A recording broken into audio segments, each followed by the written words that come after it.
Muy buenas tardes, bienvenidos. Yo soy David Luis Tataje Rojas, estamos en vivo, son 2 de la tarde con 2 minutos de hoy, jueves 10 de octubre del 2024. Estamos haciendo este trabajo de manera remota o virtual, o como le llaman, sincrónica, ¿no? Por el paro de transportistas que ha sucedido desde hoy en la madrugada. Y por lo tanto, el Ministerio de Educación de la República del Perú y a la vez también las universidades públicas y algunas privadas han decidido hacer este tipo de trabajo académico en vía virtual, ¿no? Y está bien que los colegios lo hagan para minimizar los problemas que pueden ocurrir en el transcurso de estas horas o de este día, ¿no? Que está bien y revisando, ¿no? Facebook y las noticias, si ha habido movilizaciones en Lima Norte, especialmente en Puente Piedra, Comas. Todavía no he revisado lo que ha sucedido en las últimas horas. Muy bien, estamos con los chicos o los estudiantes ya casi egresados del quinto de secundaria del colegio Jan Calvin de Fram, aquí en el Callao. Y con ellos voy a hablar sobre el primer velaundismo, ¿no? Voy a hacer un seminario, voy a hablar toda la hora completa, ¿no? Es largo, ¿no? Y está bien porque casi toda la mañana he estado hablando una hora, o sea, algo bien breve.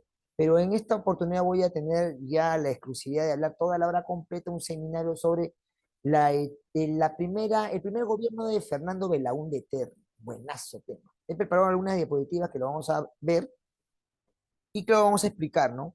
Tareas, ya eso ya sabemos muy bien que se va a presentar la próxima semana en físico, en el cuaderno, y como había dicho, impreso la separata, lo imprimen, cortan, lo pegan, y a la vez también las actividades o la ficha aplicativa, ¿no? Que aquí se bien claro ficha, no sé por qué dicen tarea, ficha aplicativa.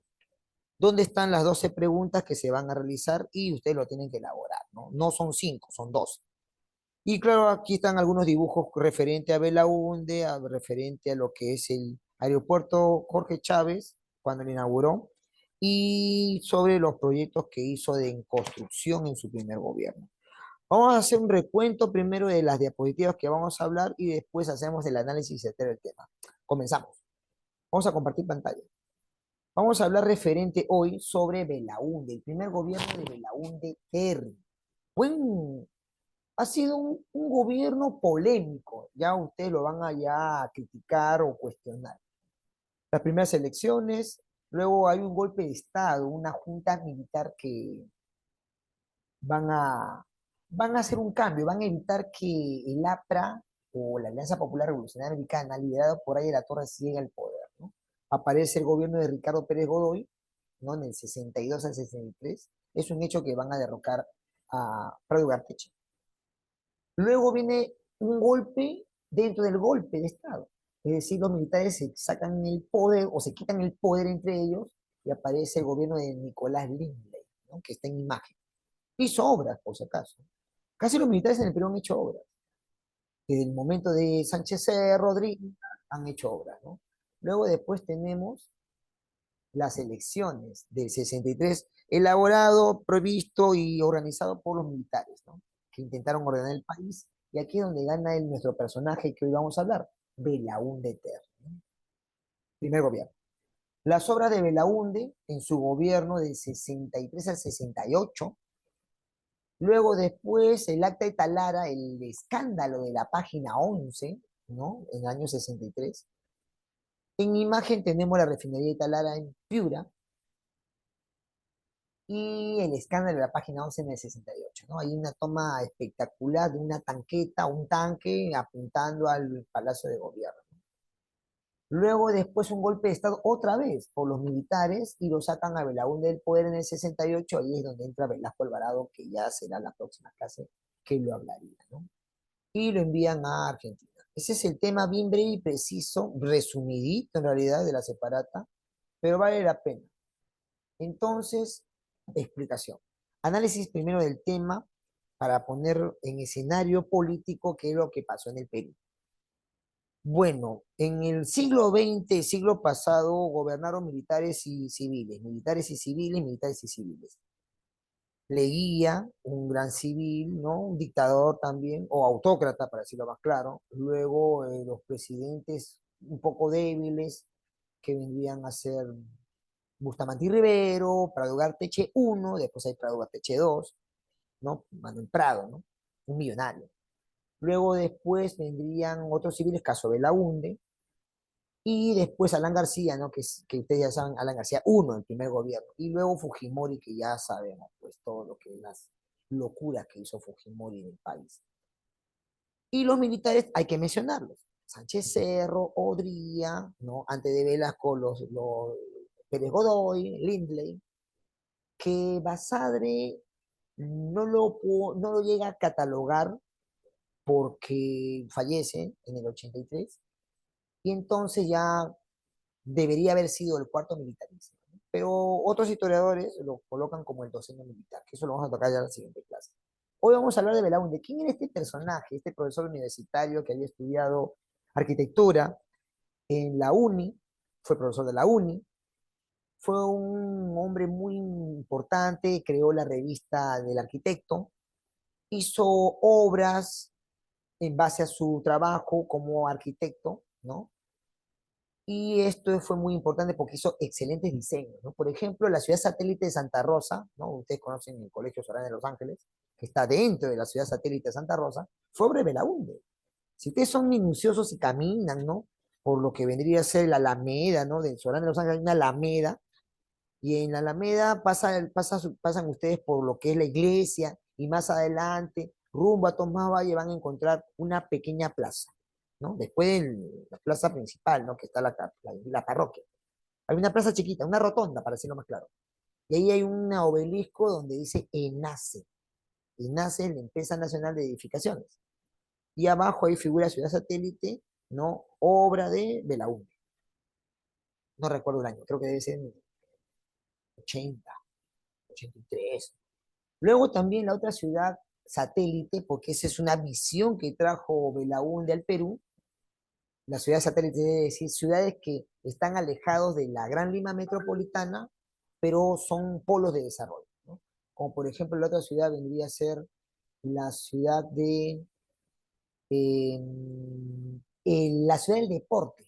Antes de llegar a Ventanilla, está la ciudad del deporte, que es igualito que Santa Rosa, igualito. Solamente que cada jirón tiene nombre de los jugadores de México 70, ¿no? Perico León, Chale, ¿no? Interesante, es el deporte, ¿no? También Alejandro Villanueva, ¿no? Los cracks, ¿no? Los Fernández, ¿no? Pues se le llama Ciudad del Deporte, ¿no? También conocido como la ciudad satélite Antonio Moreno de Cáceres, que así es el nombre adecuado, ¿no? Pero también la gente lo llama como Ciudad del Deporte, ¿no? Fueron buenos proyectos. Belaúnde va entonces a entrar a esta pugna política por ser presidente del Perú. Era la tercera opción. Habían tres opciones. Allá La Torre, intentando siempre ser presidente del año 30, estamos hablando del 60 ya, 63. Y podría otra vez, ¿no? Militar. Y en este caso, este joven muchacho conocido como Belaúnde, un joven, estamos hablando de 40 años. Joven, ¿no? Para los sesenteros, setenteros, están en esa pugna electoral. Entonces Belaúnde va a ganar las elecciones, pero eso es gracias a que hay un ordenamiento democrático, o bueno, jurídico por los militares. Vamos a hablar de esta parte. Acá está. Primera parte. A ver, vamos a ver. Dice así, primer gobierno de Belaúnde, de 63. Aquí después voy a hablar sobre la fotografía. Hubo tres candidatos principales. Ahí en La Torre, ya lo dije, el APRA, la Alianza Popular Revolucionaria Americana. Fernando Belaúnde por Acción Popular, aunque él había hecho un partido antes que era Movimiento de Juventudes, porque los universitarios lo estaban apoyando a él porque él había sido pues, docente universitario. Y claro, después lo convierte en Acción Popular, ¿no? Para todas las masas. Y Manuel Odría, que había creado su partido, la Unión Odrinista, así con ese término, ¿no? Uno bien megalómano. Ninguno de ellos alcanzó la mayoría absoluta porque en la Constitución del 33 figuraba de que tenía que llegar más del 50%. La actual también dice lo mismo. Y el Congreso designaría un ganador. Eso decía la Constitución de 1933, ¿no? La de Sánchez Cerro, que fue derogada pues, en el 79. Y después la de 79 derogada por la de 79. Y en la fotografía, tú vas a ver a Belaúnde ya elegido democráticamente, ¿no? Está en un automóvil con descapotable, ¿no? Un Cadillac debe ser seguro, de la década del 50-60. Y está con su sombrero de copa, porque así eran los aristócratas, o para decirlo más claro, la oligarquía peruana, ¿no? Ese término aristócrata lo dice Basadre, pero hay muchos historiadores que refutan el término y el término preciso es oligarquía, ¿no? Es decir, un grupo selecto que tiene poder, un grupo militar. Y está vestido de frac, o sea, es vestido de gala, que en esa época las presidentes tenían esa costumbre de vestirse de frac, y si te das cuenta hay una medalla acá, es la Orden del Sol del Perú, ¿no? Que a todo presidente elegido le dan la Orden del Sol. Ese es Belaúnde, entonces, en su primer gobierno de 63 al 68. Avanzo. No voy a acelerarme porque tengo tiempo, recién son las 2 de la tarde. Ahora, hay un problema. Antes de llegar a Belaúnde, antes que Belaúnde sea elegido democráticamente por los militares, lógico, o sea, los militares convocan elecciones para ordenar el país. Hay una junta militar de 62 a 63. Aquí. Hubo una preocupación entre militares y reformistas. El APRA y el UNO era la Unión Odebista, ¿no? Habían hecho un pacto de alianza para el regreso de Odría al poder. O sea, querían que otra vez Odría llegue a ser presidente, democráticamente. Pero militares estaban en contra de eso porque Odría favorecía a un grupo nada más. El Comando Conjunto de las Fuerzas Armadas del Perú exigió al Jurado Nacional de Elecciones anular los comicios porque se veía que iba a ser fraudulento. Ante la negativa del Jurado Nacional de Elecciones, que es independiente, fundado por Sánchez Cerro, creado por Sánchez Cerro, los militares toman el poder. Y aparece este personaje que tú lo ves acá, Pérez Godoy, ¿no? Con su, con su vestimenta de medallas, ¿no? Un hombre que, trabaja, que ha luchado en batallas, ¿no? En la de Ecuador especialmente, y claro, con su uniforme de gala militar, ¿no? General de brigada. Y aquí está con el fajín o la banda presidencial. La foto es en blanco y negro.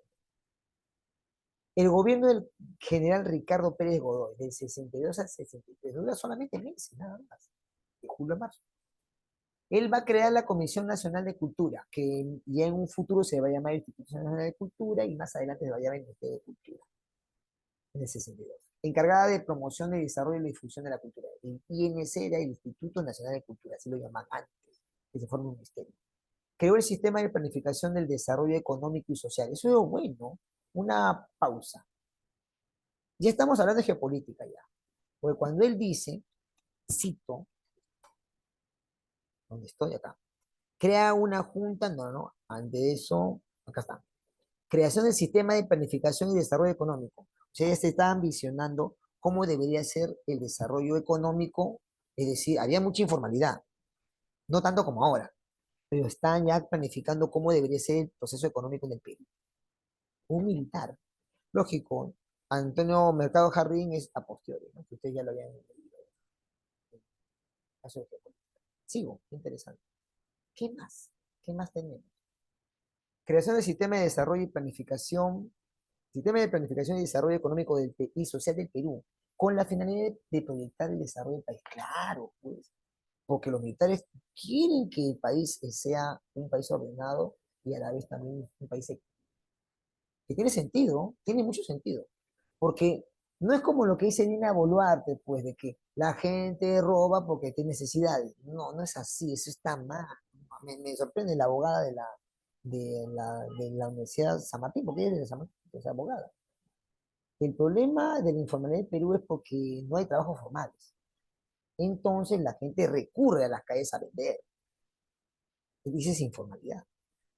Igual también lo que ha pasado ahora con los transportistas. Hay muchos que son formales y otros que son informales, ¿no? Los colectivos. Y lamentablemente hay personas malas, personas que los extorsionan y hacen el sicariato, o sea, los hacen. Si no le pagan cupos, los matan. Entonces la gente ha protestado. Yo he visto ahora recientemente la protesta en Shangri-La, perdón, en Puente Piedra, especialmente entre Rosaluz y Shangri-La, han estado marchando con sus pancartas. Eso van a ver seguro en ATV o en Latina, o en Antiguo. Pero esa gente pues es informal, pero quieren ellos trabajar libres y que nadie los moleste. Lógico, hay informalidad, sí es cierto, porque al final lamentablemente el Perú es un país muy informal, ¿no? Casi el 60% es informal, o un poquito más, según así. Sigo. Ese problema no solamente es de hoy, ese problema ya venía de la década del 60. Sigo, qué interesante. Otro más. Luego después tenemos las bases de la reforma agraria. Buen tema. Ante el agravamiento de la tensión campesina por los sucesos de los Valles del Cusco. Eso lo voy a explicar ahorita. Rebelión campesina por Hugo Blanco. Este es Hugo Blanco que está aquí en mi imagen. Él, él es Hugo Blanco. Lo han capturado la Policía Nacional de Perú. En realidad era la Guardia Republicana, ¿no? No existe la Policía Nacional todavía, la Guardia Republicana. ¿No? Alan lo fusionó en el 88. Rebelión campesina por Hugo Blanco que ocupó la mayor parte de los latifundios y el surgimiento de guerrillas de inspiración comunista. Pérez Godoy fue desalojado de Palacio de Gobierno por su segundo al mando, Nicolás Lindrey, en marzo de 63. Vamos a explicar un poquito. Profesor, ¿por qué revolución campesina? ¿Qué pasa? Ya.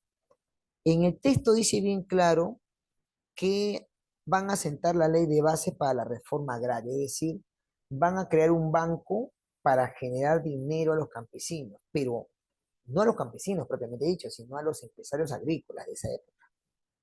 Ya Velasco hace la verdadera reforma agraria donde libera, el libertador Velasco libera ya a los campesinos. Pero había un gran abuso, por eso hubo una revolución campesina en el Cusco. Es decir, Hugo Blanco, hubo una revolución campesina liderada por Hugo Blanco que ocupó mayor parte de los latifundios. Latifundio vendría a ser pequeños terrenos, parcelas, ¿no?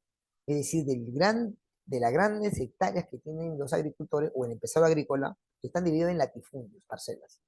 Y ahí están los campesinos trabajando gratis, gratis. En algunos casos le daban comida, ¿no? Comida, o sea, había una bodega donde ellos fiado le daban la comida, no fiado, y en otro caso le daban educación. Eso depende de cada empresario agrícola o latifundista, pero Perú era un país muy grande en esa época. Hasta ahora sigue siendo, pero de todas formas seguía peor. El campesino lamentablemente estaba en una etapa casi explotado, casi esclavo. No había educación, eran analfabetos, ¿no? Entonces, ahí viene la revolución campesina y lo hace Hugo Blanco, lo lidera. Hugo Blanco ya falleció el año pasado, lamentablemente, ¿no? Hugo Blanco Galdós falleció. Y él empezó a liderar, él era hijo de un terrateniente y se daba cuenta de que los campesinos luchaban por su tierra, trabajaban duro para comer y al final no les pagaban nada. Una hectárea vendría a ser como un campo deportivo, ese es el tamaño. Muchos empresarios tenían hectáreas. Inclusive donde estamos aquí, bueno, aquí en parte del Callao, ¿no? La Avenida Perú, ¿no? Boca Negra, lo que vendría a ser Dominico, todas esas zonas eran zonas de cultivo. Si tú buscas los mapas del siglo de 1920, de esa parte, están Punchauca, está Boca Negra, está Chuquitanta, son zonas de cultivo, ¿no? Ladera de Chillón, ya después, cuando viene la reforma de Velasco, del libertador Velasco, ya empiezan ya los campesinos a invadir y crear exclusivamente urbanizaciones, complejos habitacionales, asociaciones de vivienda, urbanizaciones, asentamientos humanos. Esa es la historia real. El Perú es un país reciente. Tendrá, pues, para mí, 55 años. Ojo, el Perú recién ha despertado los ojos. Sigo, qué interesante. Profesor, pero aquí también en el texto, porque aquí, ya al texto, también dice sobre la tensión campesina o sucesos del Valle del Cusco. Claro, los campesinos se habían levantado en contra de los terratenientes. Y aquí aparece la revolución campesina de Hugo Blanco, por eso lo llevan preso, pero Hugo Blanco tenía una inspiración del pensamiento comunista que muchos detestan, pero porque nunca lo han investigado. O sea, el comunismo vendría a ser un cambio, una tendencia ideológica para querer cambiar la realidad. La realidad ahorita es de empresarios, tienen poder, ¿no? Y la gente que no tiene dinero, lamentablemente, es subordinada ante ellos. Entonces el comunismo luchaba para cambiar esa realidad. Eso sucedió en Cuba, sucedió en Rusia, sucedió en Vietnam, sucedió en Corea del Norte, ¿no? Ahorita. Entonces ese es un factor. El comunismo, aquí una pelea bien entre militares con comunistas. Al final lo van a capturar a Hugo Blanco y después Velasco lo va a liberar. Porque va a decir, ¿cómo vas a estar preso si tú has hecho una rebelión para liberar a campesinos? Y acá están, mira. En la fotografía tú te vas a dar cuenta, Hugo Blanco es capturado en el Cusco, corrió bala, ¿no? Y es capturado por la Guardia Republicana y es traído, pues, desde el aeropuerto Jorge Chávez hacia lo que vendría a ser el frontón, porque en ese tiempo estaba la isla del frontón, ¿no? Y ahí él purgó condena, ¿no? Estuvo preso, más claro. Avanzo. ¿Qué más tengo? Lo van a lamentablemente sacar a Pérez Godoy. Fue desalojado por el Palacio de Gobierno por Nicolás Linde. ¿Por qué lo hacen? Por exceso de poder. Se quería quedar Godoy en el cargo. Entonces, Nicolás Lindley, este segundo general, que tú lo ves aquí, muy bien informado, muy bien en la fotografía, con su espada de honor, ¿no? Y sus medallas, él asume el poder. Entonces viene el gobierno de Lindley, Nicolás Lindley, no confundir con los dueños de Inca Kola, por si acaso, ellos también son los Lindley. Inició la reforma agraria para aplicarse progresivamente en todo el país, como justa repartición de propiedad de la tierra, o sea, repartir al campesino en la tierra donde él trabajaba. Creación de la Junta Nacional de Vivienda, Banco de Vivienda, lo que es el banco, pues. La ley de expropiaciones a fin de contar con terrenos apropiados para la construcción de una vivienda popular. Descentralización de la educación, por primera vez. La campaña alfabetizadora y la construcción de muchas escuelas y aulas. Por eso acá he puesto a una campesina peruana, que lógico está yendo al centro de estudios, al colegio, para aprender a leer y escribir. Importantísimo. Retiro de poesía. Tienen una suerte que saben leer. Bueno, saben leer, pero comprender es otra cosa. Pero sí saben leer, ¿no? Pero ya comprender es un poquito más, ¿no? Un poquito más de ser más meticuloso, ¿no? Pero en esa época la gente no sabe. Es una revolución alfabetizadora que dura muchos años, muchas décadas, décadas 60, 70, 80. Recién en el 2010, según Alan, dice que ya no hay ya no hay personas analfabetas. Analfabeta, personas que no saben leer y escribir. Alfabetización es un programa, un proceso para que la gente aprenda a leer y escribir. Bien terrible, ¿eh? Bien terrible. Sigo. Ahora sí, luego después avanzo. ¿Qué más tengo? Seguimos, seguimos, seguimos. Acá. Una más. Aquí. No, este es Belaúnde. No, no, no. Belaúnde no pasa. Belaúnde va a ser una buena campaña. Segundas elecciones. Las clases medias profesionales, ¿no? Abogados, médicos, educadores, ¿no? Encontraron en Belaúnde la alternativa política más representativa. Las elecciones dieron victoria a Fernando Belaúnde Terry, quien inició su gobierno con el respaldo de la población y de las Fuerzas Armadas. Para consolidar su fuerza política, Acción Popular formó una coalición, una alianza con Democracia Cristiana, ya desapareció ese partido, y con el Congreso, en el Congreso, con el APRA, que tuvo siempre curules o congresistas, y el UNO, la Unión Moderista, que eran la oposición, porque ellos querían ganar las elecciones. Aquí hay una fotografía muy interesante de Belaúnde que lo cargan en brazos. Interesante. Esa es la foto del famoso manguerazo. Te voy a explicar. ¿Qué es lo que sucede? Belaúnde va a ir el último día a escribir su partido político Acción Popular. Hasta la medianoche es el momento donde se van a cerrar las puertas. Entonces él va con un grupo de adeptos, simpatizantes de su partido y lo van a llevar en hombros. Entonces la Policía Nacional, bueno, en esa época la Guardia Republicana decide no darle el paso para que él ingrese a esa zona donde está el Jurado Nacional de Elecciones. Esa época estaba por la altura de la avenida Girón Camaná, en el centro de Lima. Y le habían impedido el paso por Girón de la Unión. Por eso tú ves en esta imagen aquí, él está reclamando, aquí, perdón, acá. Tú lo ves que está reclamando, voy a poner acá, ya está reclamando ante un gendarme con la bandera del Perú. ¿Cómo es posible que usted no me permite ingresar? Y la gendarmería dice, no, no vas a entrar. Entonces aparece pues un camión rompe manifestaciones o conocido como rochabús, ¿no? Que botan agua. Y le van a echar pues a él agua, ¿no? Por eso le llaman el manguerazo, porque tanto ha sido el chorro de agua que le impacta en el pecho, el agua, ¿no? Y cae, ¿no? Cae con la bandera del Perú y todo. Y entonces eso fue prácticamente un acto político para él y para muchos, como diciendo que él ha luchado para que se inscriba a su partido, ¿no? Perspectiva deportiva. Interesante ese punto. En el Perú hay que luchar para ser presidente. Tú lo has visto el caso Castillo, ¿no? Con todas las tonterías que habrá cometido o errores, ¿no? Políticos, pero ha luchado, porque yo nunca he visto un presidente como Castillo que eso no he visto ni siquiera en un artista de rock, ningún artista internacional que tenía tanta convocatoria Castillo que hasta llenaba cerros. Eso no he visto ni en Ayala Torre, ni en Ollanta, ni en Alan, ni en Fujimori. Tú ves una fotografía en Puno, donde Castillo está con su sombrero, ¿no? Y detrás está toda la muchedumbre y más al fondo, en la faldera del cerro, está la gente para verlo, ¿no? Que es el primer presidente de izquierda que los han sacado. Pero en el caso de Belaúnde, las clases altas, alfabetizadas, conocedoras, lo votaron por él. Pero después Belaúnde tuvo un problema, que ahorita lo vamos a ver, y no les va a gustar, porque muchos a veces son fanáticos de Belaúnde, pero vamos a ver, la historia se tiene que decir, aunque duela. Sigo, ¿qué más? ¿Qué más tenemos?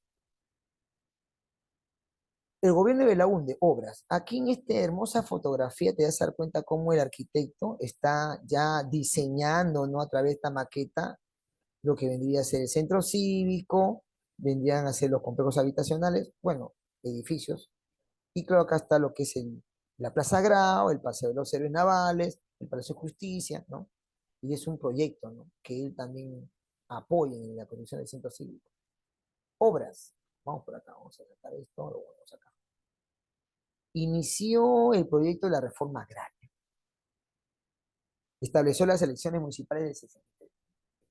No habían elecciones municipales. Elegía el Congreso y el presidente elegía al alcalde. En esa época, en el 63, hubo elecciones para que la ciudadanía elija por primera vez al alcalde.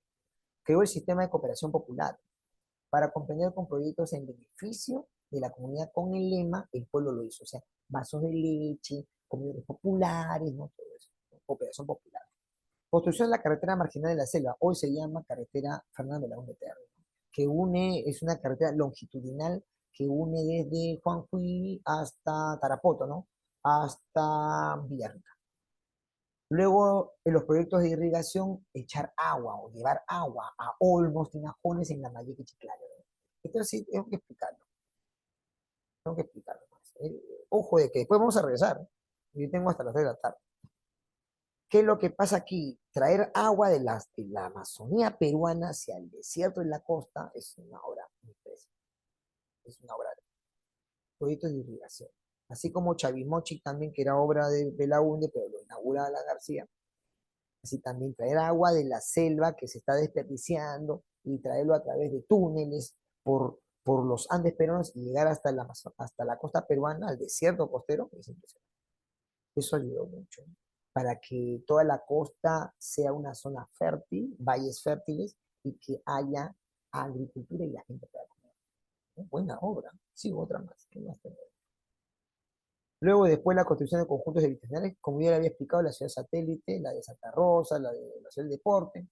Construcción del aeropuerto, el aeropuerto internacional Jorge Chávez, aquí en el Callao, ¿no? Que está cerquita, que ahora ya creo que en diciembre lo van a eh, culminar esta primera parte y van a inaugurar el nuevo aeropuerto, el mega aeropuerto que van a hacer, ¿no? La ciudad de aeropuerto. Construcción de la refinería de La Pampilla, creó el Banco de la Nación, reemplazó la caja de depósitos y consignaciones que era el tiempo de Leguía. Catástrofe, hubo un terremoto en Lima y el Callao en el 66 y la tragedia del Estadio Nacional donde perecieron 200 personas. Esa tragedia tengo que explicar. Bueno, hubo un partido para que Perú vaya a las Olimpiadas entre Perú y Japón y el árbitro comete el gran error de no cobrar un penal. La gente se exacerba, empiezan las tribunas norte y sur a agarrar las rejas y querer entrar a la cancha, ¿no? La Policía Nacional, para evitar las turbas, ¿no? Que se levanten, cometen el gran error tonto de lanzar gas lacrimógeno. Pero el gas lacrimógeno, a la gente llora, empieza a empujarse, empiezan a salir. pero en esa época cometían el error de tener las puertas cerradas. Ahora no. Ahora tú te vas a cualquier espectáculo, en un estadio, en un teatro, las puertas están abiertas, hacia afuera, y eso también es bueno. Entonces, la gente muere, muere aplastada, muere pues, asfixiada, hay como 300 cadáveres. Terrible, terrible, es una tragedia que en todos los estadios al final se tocó un minuto de silencio. La tragedia está nacional. El antiguo está nacional, porque el nuevo ya lo va a crear en el 2017. El antiguo es del 53, Jesús Rodríguez. Sigo, otra más. ¿Qué más tenemos? Mucha información, mucha data. A ver, déjame ver. 6 minutos me queda y después regresamos. Ya yo les voy a informar. Yo les voy a decir, tranquilo, yo les voy a decir para que regresen. Por la segunda parte. El acta de Talara. El acta de Talara. Eso sí hay que tocar. La International Petroleum Company, ¿no? IPC, de Estados Unidos se explota ilegalmente, así como lo escuchas. Yacimientos petroleros de La Brea y Pariñas que está en Piura. Belaúnde envió al Congreso un proyecto para declarar nulos el acuerdo. Muy bien, Belaúnde, héroe. El convenio de Laudo y París firmado por Leguía. O sea, Leguía había hecho este convenio para que los ingleses exploten petróleo. Pero no entiendo. Si ahí dice usted los ingleses, pero en el texto dice Estados Unidos. Ah, buena pregunta, al fin has preguntado algo. Lo que sucede es que en la Segunda Guerra Mundial, Inglaterra ya deja de ser potencia del mundo.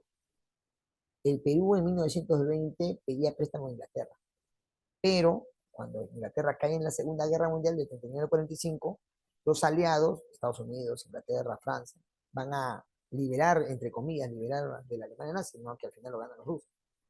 Pero Inglaterra tiene una deuda a Estados Unidos.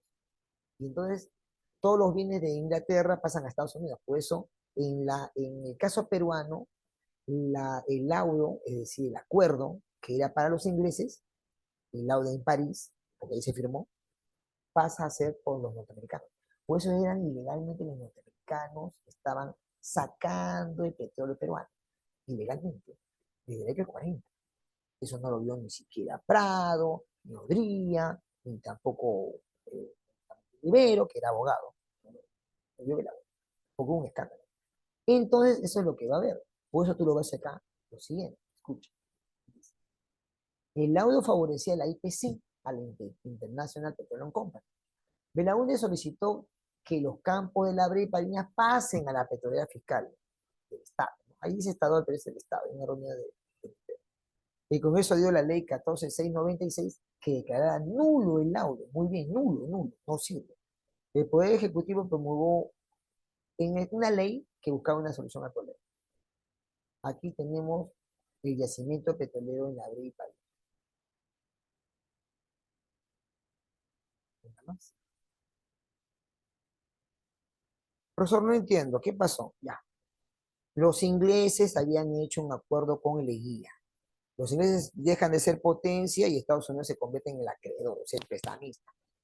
Entonces, la deuda que era de los ingleses ahora pasa a ser de los norteamericanos. O sea, los norteamericanos se van a apoderar de las petroleras, pero era de manera ilegal, porque no está en documento. No está en documento. Entonces, ahí viene la polémica por qué Estados Unidos tiene que ver con los petróleos aquí.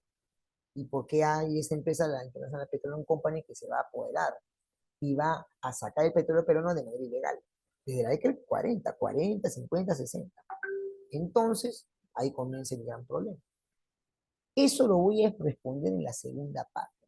Todos regresamos al mismo caso. Regresamos.